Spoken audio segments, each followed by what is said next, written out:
Tinapay mula sa langit.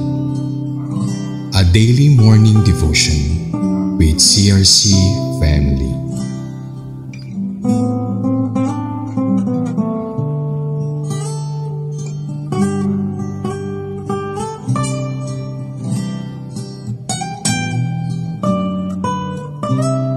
Magandang buhay po sa ating lahat. Sir Mary Borja po mula sa CRC Antipolo Daughter Church, ang inyong makakasama sa isa na namang episode ng Tinapay Mula sa Langit, ang pang-araw-araw nating devotion sa salita ng Diyos. Simulan po natin ang ating devotion sa isang panalangin. Pagmahal naming Ama sa Langit, kami po ay lubos na nagpapasalamat sa panibagong araw at panibagong sigla na iyong binigay upang magawa namin ang purpose kung bakit kami nandito sa mundo. Iyon ay maluwalhati ka, mabigyan ng papuri at maipahayag ay iyong walang hanggang pag-ibig sa pamamagitan ng iyong salita upang marami pang kaluluwang makakilala at sumunod sa iyo. Hinihiling po namin na bigyan niyo po kami ng wisdom, knowledge and understanding at katagpuin niyo po kami sa aming pagbubulay-bulay ng iyong salita. Sa iyo po lahat ang kapurihan at kaluwalhatian sa matamis sa pangalan ng aming Panginoong Yesus. Amen. Ang ating pang pagdinilay-dilayan ngayon ay matatagpuan sa Leviticus 27 verses 3 to 7 na pinamagatang Assigning a Valuation for Persons Consecrated by a Vow. Sama-sama po nating basahin ang salita ng Diyos. Kung anak na lalaki mula sa 20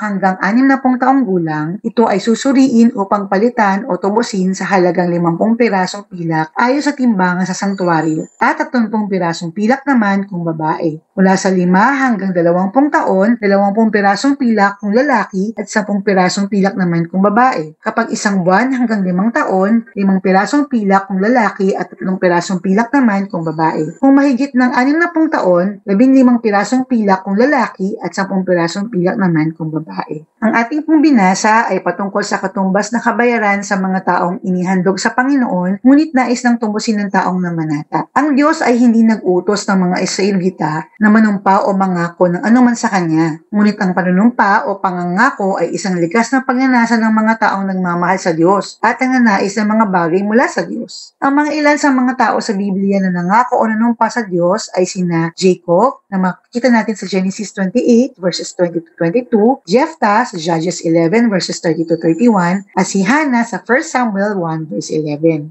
Sa ating text na Leviticus 27 verses 3 to 7, kung saan ipinakita ang nakasaad sa Book of Rates o Aklat ng Halaga, ang mga katumbas na kabayaran base sa edad, kakayanan at halaga na pisikal ng paggawa ng tao. Ang mga nakolekta na pilak ay gagamitin para sa pag-aayos ng sanktuaryo. Ang mga tao na nasa edad 20 to 60 years old ay mas malaki ang halaga dahil ito ang edad na kung saan sila ay pinakamahusay, malakas at may malaking pakinabang sa simbahan at lipunan. Ito ay isang pagpapaalala na ang mga nasa kanilang pinakamagandang panahon or prime of their time ay dapat tingnan ng kanilang mga sarili na may obligasyon na gawin na higit para sa paglilingkod sa Diyos at sa kanilang henerasyon. Kaysa sa minor de edad na hindi pa ganap na kayang maglingkod o sa mga matatanda na nakalampas dito. Sinasabi sa Aklat ng Mga Ngaral 12 verse 1, alalahanin mo ang iyong manilikha sa panahon ng iyong kabataan bago dumating ang mga araw at taon na puno ng kaguluhan, panahong hindi mo na madama ang tamis ng buhay.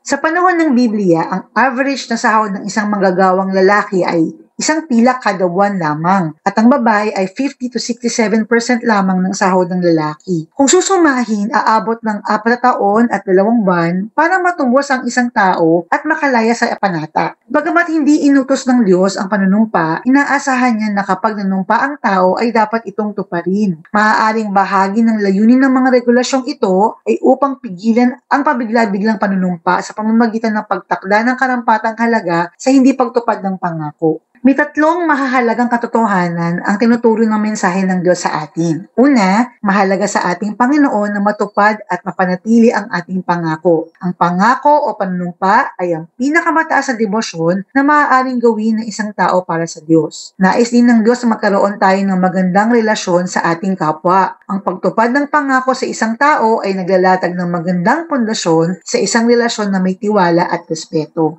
Pangalawa, ang pagtupad sa isang pangako ay may dalang pagpapala, ngunit ang pagsira nito ay may kaparusahan o kabayaran. Kapag nilabag o hindi natin tinupad ang ating pangako, kailangan nating pagbayaran ang kaukulang parusa o multa. Tinalakay natin sa aklat ng Leviticus na nagbigay ang Diyos ng kaukulang kabayaran sa pagbawi ng pangako. Sa panahon natin ngayon, ang Diyos ay patuloy na pinapahalagahan ang panunumpa o pangako at nagpapataw ng kabayaran. Ito man ay pinansyal o emosyonal. Kapag may paglabag o hindi pagtupad sa pangako, halimbawa ay ang divorce or annulment. Ito ay pagpapakita ng paglabag sa panunumpa ng dalawang taong pinagsama ng Diyos sa pamamagitan ng kasal.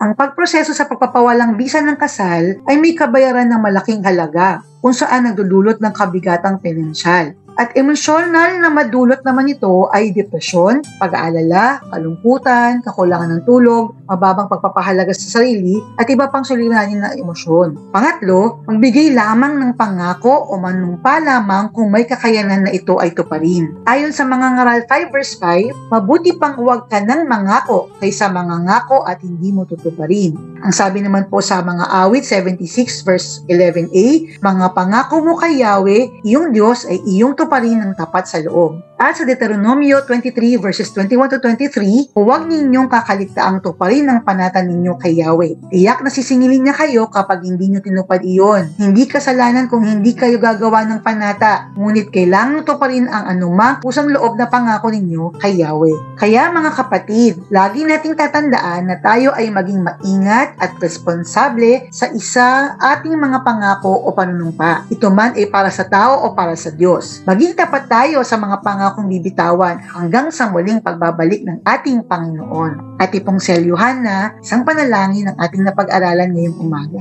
Tayo po ay manalangin.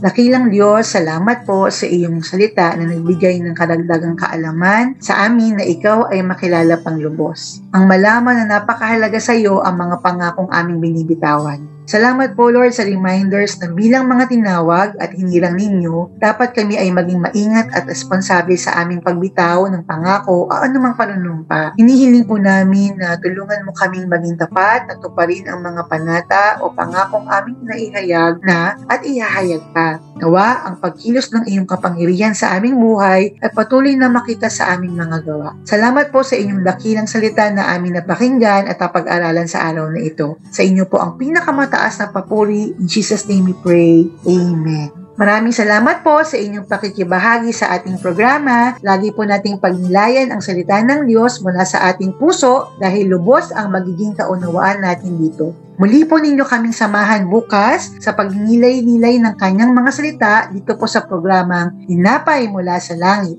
Malaya nyo din pong i-share ang video na ito upang kayo rin ay maging pagpapala sa iba. Pagpalain po tayong lahat ng ating Panginoon. Magandang umaga at magandang buhay sa piling ng ating Panginoong Jesus.